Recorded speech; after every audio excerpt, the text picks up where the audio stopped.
Welcome back to the show, everybody. The Federal Reserve, the BIS, the IMF, what do they all have in common? Well, I think it's Ripple and XRP, and we're going to look at evidence of exactly that, I believe. And we're also going to take a look at Empower oversights. Well, you talk about a thorn in your side. If you thought John Deaton was giving the SEC a hard time, well, now it's the Empower oversights too. You're going to hear some powerful information today. And did we just figure out what the real motivation for Gary Gensler trying to have jurisdiction over cryptocurrency and XRP? We may look at it today. Somebody roll that beautiful intro.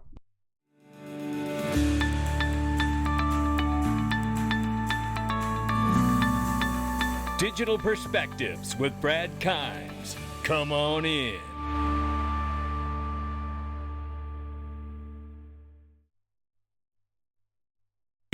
Welcome back to the show, everybody. Sorry for the little delay there. I have done this before. Just some days it doesn't feel like it.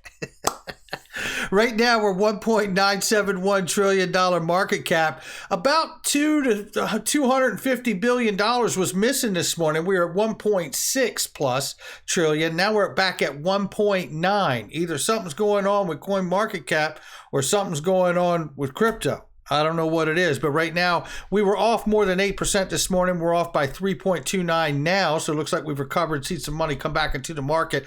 Bitcoin 43,000 plus here. We see Ethereum at 3,000 plus.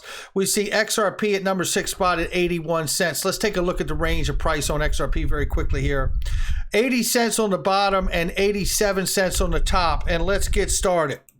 Pure VPN, everybody. 24-month deal right now, 82% off. Help hide and leave no trace of your identity online. That's what we're talking about. No digital traces, ladies and gentlemen. Pure VPN is one of the many layers of protection I use to help protect myself. And in a world where we're hearing nothing but cyber attack this, cyber attack that, I know I want to have as much protection as possible. Link is at the top of the description and comment section of every video. Take a look right here. Potential Federal Reserve actions to support interbank settlement of faster payments. Federal Reserve notice. This is a lot this is really to remind the veterans in the space how far we've come. This is also to let anybody new in the space to know just how long this has been going on with Ripple and the Federal Reserve. This is from December 2018 when they submitted their Federal Reserve notice to participate in the Faster Payments Council and to be a candidate to help solve that problem using Ripple's suite of software products, RippleNet, and obviously ultimately have access to XRP for settlement. They go on to talk about these things. I don't need to read them here. You know what Ripple's for. You know what XRP is used for, and RippleNet also.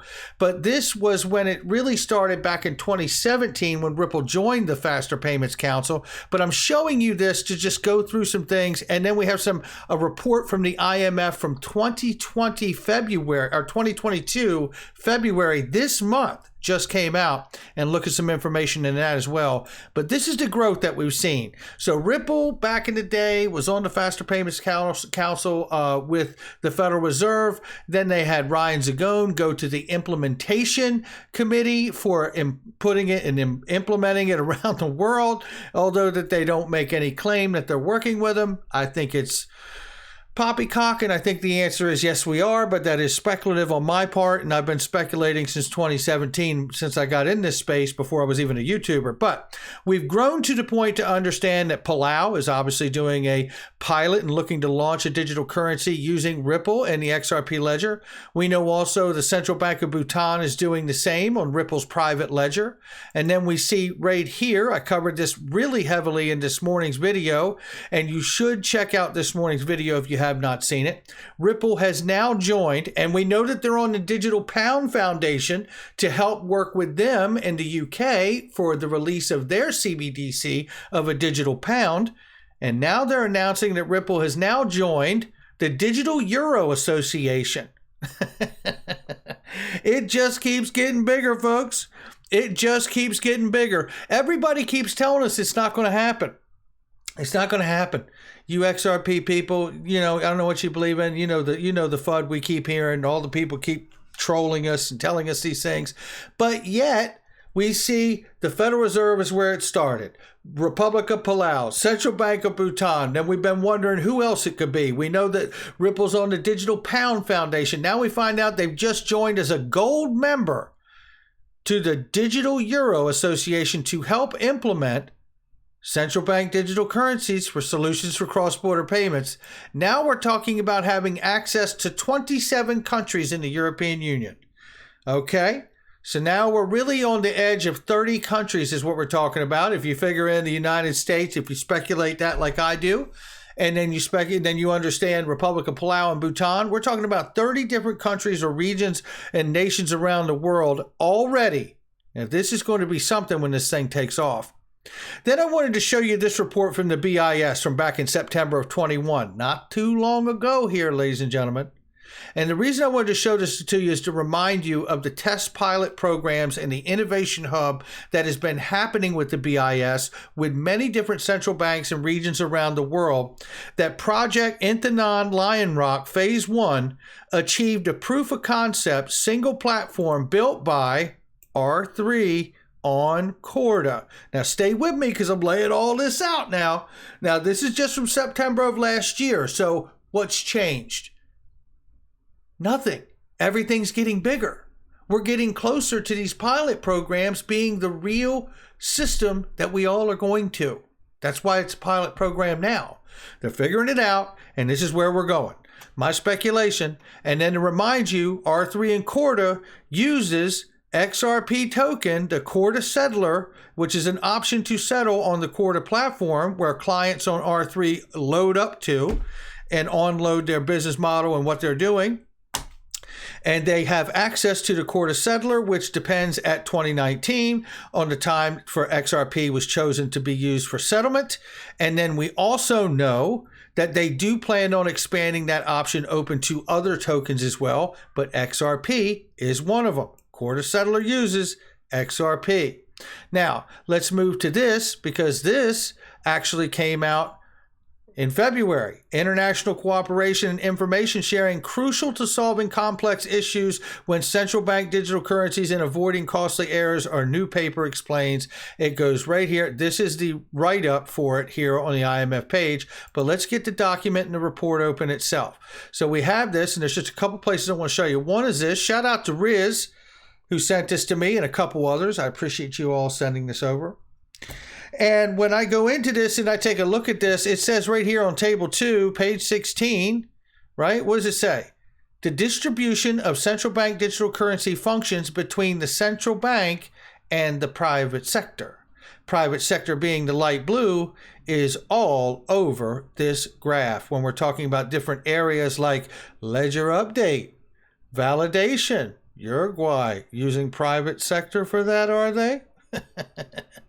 KYC AML. A lot of these countries listed here using private sector for that. User interface. A lot of these countries out of the 6 here. User data, customer service, private sector.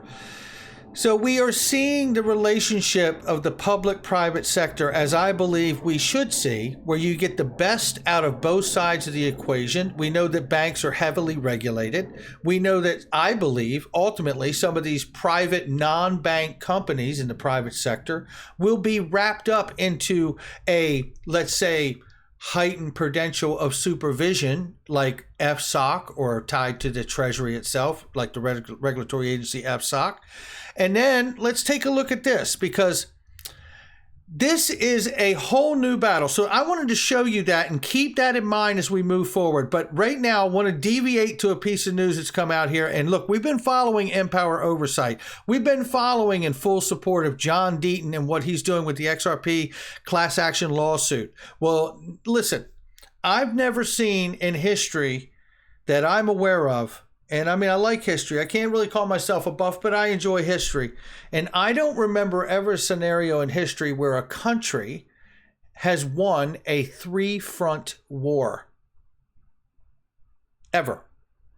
Well, if you bring that analogy back to the SEC is now engaged in a 3-front war.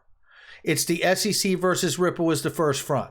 The second one is John Deaton and 65,000 XRP holders in the class action lawsuit. The third front is Empower Oversight and the conflict of interest for FOIA requests. Now, we know, just to bring you up to speed, that Empower Oversight was told to pound sand when they first sent the request for FOIA requests to the SEC for documents. They said, we don't have any. And then, of course, Empower Oversight said, well, we don't settle for all of that. They went even harder on them to get the information. Then next thing you know, the SEC's like, you know what? We didn't search it right. We had some kind of error or something. I don't even think the computer was on. And we found 1,000 documents related to everything you were asking about. That all of a sudden, 1,000 documents, right? And these are really, really powerful documents, I am sure, because that's why the SEC, I speculate, didn't want to reveal them to begin with. But there's a great article here put out by Empower Oversight, and you're going to need to know about it. And I'm going to give you some of this right now because financial regulators are supposed to write clear rules so the markets can operate on a level playing field. Instead, they sometimes make arbitrary enforcement decisions that look unfair and undermine public confidence in their integrity. You can't say it any better. That's exactly what's going on here with Ripple and XRP holders.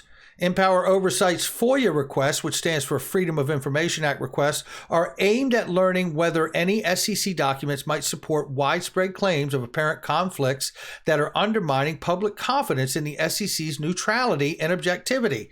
And that's exactly the problem here. Three former SEC officials had direct hand in crypto enforcement actions that moved the markets. Former Chairman Jay Clayton, former Director of Corporate Finance William Hemon, and former Director of Enforcement Mark Berger. And listen, it goes on to say, Empower Oversight expect full measure of legally required transparency from the SEC, and we will continue to press the SEC and find and produce the documents it is required by law to disclose to the public. Well, I want to give you a bit of this article here because the whole thing, you should read it. And if you do, believe me, it won't just make you mad. It won't just make you angry. If you're really following what's been going on, you should be incensed. And I know I was, and I still am. Today, February 11, 2022, was the deadline for the SEC to answer our lawsuit in court. On Thursday, yesterday, February 10th, we agreed to a 1-week extension on condition that the SEC provide the documents it is already located. We are also sending the SEC some additional search terms to inform the additional searches it agreed to conduct. Empower Oversights expect the full measure of legally required transparency from the SEC, and we will continue to press the SEC to find and produce documents it is required by law to disclose to the public. Cases like this are why FOIA is so crucial to our democracy and why transparency throughout government is critical to keeping the powerful in check. Well said, but it sure ain't easy. It really ain't easy. And I tell you what, I am grateful at this point for John Deaton. I've said it many times and everything that he's doing. I'm grateful for Jason Foster and everything that they're doing at Empower Oversight. Obviously, open invitation to both of those gentlemen for anything that we can do here on the channel to help them get attention to the cause. There's no question about it here. Now, look, let's take a look and shift gears here because we've got the path that we've been on with Ripple and XRP. We understand that the SEC has a lot in front of it, and it's not just the SEC versus Ripple because we know that there's a lot of information coming out there and being revealed and made public as well. So now let's take a look and change gears here and talk about this. We've talked about systemic risk seen as a potential route to stablecoin regulation. Now, I have made this argument for around 2 years now on this channel when it comes to systemically important designations. And Tom Emmer, featured here in this picture, is one smart cookie. This guy understands politics, he understands crypto, he understands stablecoins, and he understands regulation as well. This guy knows what's going on. But what I want to do is show you this part right here, talking about the President's Working Group on Financial Markets. A panel of regulators led by the Secretary of Treasury recommended in November that Congress enact legislation to restrict the issuers of stablecoins to deposit-taking banks. They added that if Congress doesn't act, then regulators should consider designating stablecoins or related activity as systemically important, a move that would put them under the authority of the Federal Reserve. Regulators reiterated this position on December 17th in the annual report of the Financial Stability Oversight Council, led by the Treasury. Anand Sithian, a counsel with the law firm Crow and Mooring, said he expects regulators to consider classifying some aspects of stablecoin business as systemically important to the financial system. Are you hearing this? If we understand XRP to be so important, how is it that we find it so hard to believe that that bridge currency couldn't find a designation as such? I ask you. If there's no congressional action, they're probably going to take a view that certain activities warrant regulation as systemically important under the authority they have. So, if FSOC acts, it would not necessarily be regulating a stablecoin issuing company per se, but regulating certain activities by that company. And this is what we heard from crypto dad Chris Giancarlo and Brian Brooks about moving the regulatory mindset from regulating entities and more into the understanding of regulating activities. And I think that's a direction we need to go. Regulators are considering regulation to address the potential systemic risk that could arise if there's a run and inability to redeem. They will evaluate the risk from the redemption of the stablecoins from the process of backing them with currency, he said. He said he expects regulatory agencies to continue with enforcement actions. Stablecoins are here to stay, said Scythian, and even if the attempt by Congress to prohibit stablecoins in the United States, stablecoin issuers might just move offshore. And there you have it. And that's why you better get this figured out, Congress, U.S. Treasury. Because that's exactly what they'll do. Oddly enough, it was Jay Clayton who said in a congressional hearing, if we don't embrace the technology, it will innovate around us. And that couldn't be more true from the mouth of babes. Then we have to look at, even more evidence here of the Treasury will soon debate FSOC investigation into stablecoins. If you ever wanted to know what's about to come down the pipe here, FSOC's about to get in this game, at least when it comes to stablecoins. Now, why do I show all of this about FSOC? Because I understand that if this is money, then the Treasury is going to have something to say about it now, aren't they? Not the SEC, but the Treasury. At least in the activities that come to backing that stablecoin. So when looking at this, we see even more evidence as FSOC has the authority to declare activities or companies, including the pegging of digital assets to tangible assets. Listen to this, including the pegging of digital assets to tangible assets. A danger to the financial system, stablecoins may face stiff rules and monitoring by regulations. Now, the reason I'm showing you this, and shout out to Big Skinny for sending these articles to me that kept me up last night. But if you look at this, including the pegging of digital assets to tangible assets, it doesn't always have to be dollar to dollar. Now we get into the discussion of what we talk about all the time on this channel, many, many times. Backing the asset XRP, by some say by gold, I say by all things. You could put up a percentage of all the futures traded on soybeans and corn. You could put up a percentage of the metals market that are traded. You could put up a percentage of the stocks and bonds that are traded around the world. You could put up a percentage of the money that's locked up in Nostro accounts around the world. What would the value of XRP be then? And I ask you, would it be a stable coin if we're talking about FSOC has the authority to declare activities or company, including the pegging of digital assets to tangible assets? A danger to the financial system, stablecoins may face stiff rules and monitoring by regulators, which should happen, by the way. This gets more interesting by the day, and then there's obviously talk from, Charles Gasparino's reporting from Fox. Shout out to him and everything him and Eleanor have been doing there. that broadly the market could become securities. But could it be a designation like this by the Treasury, a prudential regulator, that allows XRP to escape what would become a broad definition and classification for the majority of assets? And what could possibly be the motivation for Gary Gensler wanting to have jurisdiction over crypto?